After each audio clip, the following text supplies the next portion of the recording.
Oh my god, it worked. Hey you, how's it going? I was kind of hesitant to make this review, and I know it's kind of late. What's today? Today is Wednesday as I'm filming this, and I saw it yesterday. I was busy like over the long weekend, but I had the chance to see it yesterday, and now I can sit here and do a review of it. I did want an excuse to make another video because it's been a while, like last Ramadan I'd say, since my last video, but I have a lot of notes that I want to share about The Little Mermaid that I don't want to keep to myself, and hey, what better place to share it than here. So without further ado, let's get started. And this will contain spoilers. I actually decided not to do a spoiler-free review because the notes that I had for the spoiler-free review were kind of on the same page as the spoiler review, so I just decided, you know what, it's fine, I can just do one video. Also, this is a live action adaptation of the 1989 animated film, so if you've seen that, then like, I guess there's not really much to spoil. But yeah, let's get right into it. Also, check this out. Yeah, so I am a fan of the movie Everything Everywhere All at Once, and I finally finished decorating my laptop case. Not relevant, but just wanted to share. Also, like, my makeup, I don't think you can see it very well. Maybe I can post selfies of it, but yeah, I thought I would be on theme today. So tapping into the Black Ariel discourse a little bit, it's funny how the haters were pissed off that the new Ariel is black, but wait until they find out that the queen who adopted Prince Eric is a black woman. It kind of reminds me of how in the live action Cinderella with Brandy, not the one with Lily James, but the one from like, was it 1997? It's like how the prince, he's of Filipino descent. Queen, Whoopi Goldberg, a black woman. The king, a white man. But yeah, we don't question these things, you know? Why question logic? It's just a movie. So yeah, I thought that was interesting, and I thought, wow, this is definitely gonna piss off some people. I'm here for it. This one is more of a critique, but regarding the characters, Sebastian was funny, but I think it would have been funnier if an actual Jamaican played him. I do like Daveed Diggs, I do like Hamilton, but I don't know, it's just, it felt a little off to me. I wanted to like the dynamic between Sebastian and Scuttle, Awkwafina's character, but like, if you saw my reaction to, I think it was the teaser trailer, I made a point about Awkwafina. She didn't use black scent that much, which I liked, but I still stand by what I said, so. Another thing is I was skeptical of Melissa McCarthy as Ursula. I was one of those people, I will say, that did fan cast Lizzo. I can't believe I'm saying this, but I stand corrected. When Disney casted her, I was like, Megan from Bridesmaids? Like the one who stole puppies from the bridal shower? But her acting range in this movie blew my mind, and the fact that she sang too, wow. Another point that I wanted to make is after the movie, I overheard this kid and her mom talking. This kid was wondering why some of the characters didn't really look cartoonish. Her mom said that because the movie is live action, of course it's gonna look more like reality. But to me, like, I kind of have mixed feelings about that. Movies, especially Disney ones, are meant to be a form of escapism. With the live action, Lion King, I mean, of course, most animals aren't as expressive as humans. Their expressions are harder to read. It's kind of a hit or miss for me. Maybe I would have liked it if the animals were more realistic, but also, like, maybe I would have liked it more if they were cartoonish.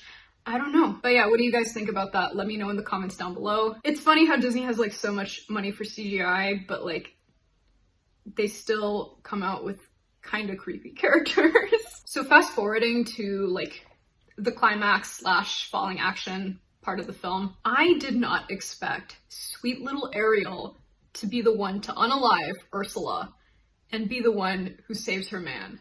Like, did not see that coming, because in the 1989 film, it was Prince Eric who had stabbed Ursula. So a critique that I have regarding the plot is I would have loved to see Ariel's reaction to her legs getting back instead of cutting to her reuniting with Prince Eric. Maybe I missed this, but what I want to know is how did Ariel end up getting her dress back? Because I remember like the last person that held it was Prince Eric. And also, like, okay, I will say this as someone who geeks out over fashion, especially costume design. I'm sorry, but like her wedding dress was underwhelming. If that pink dress was like a honeymoon dress, then okay. But I feel like we were robbed of the few fashion moments in the animated original, including the big poofy wedding dress, that pink dress with the puff sleeves, and even that sparkly dress that Ariel wears when she comes out of the water with her new legs for a second time. I would love to have seen a little bit more extravagance in the costume design. Going back to the plot, the ending definitely made me cry. Like, I remember as soon as the credits rolled, like that's when I was just wiping my tears off.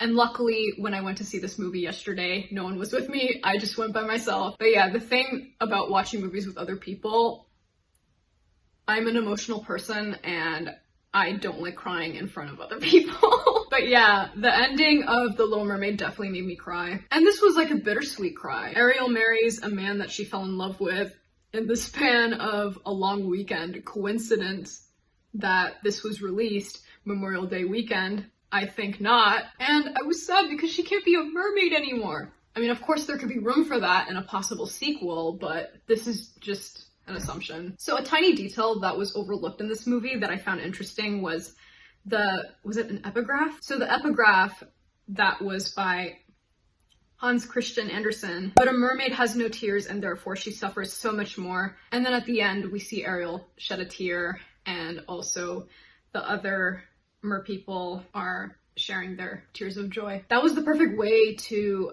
tie it up all together. And one of the things that really stuck with me in this movie was when King Triton said, "You shouldn't have to give up your voice to be heard."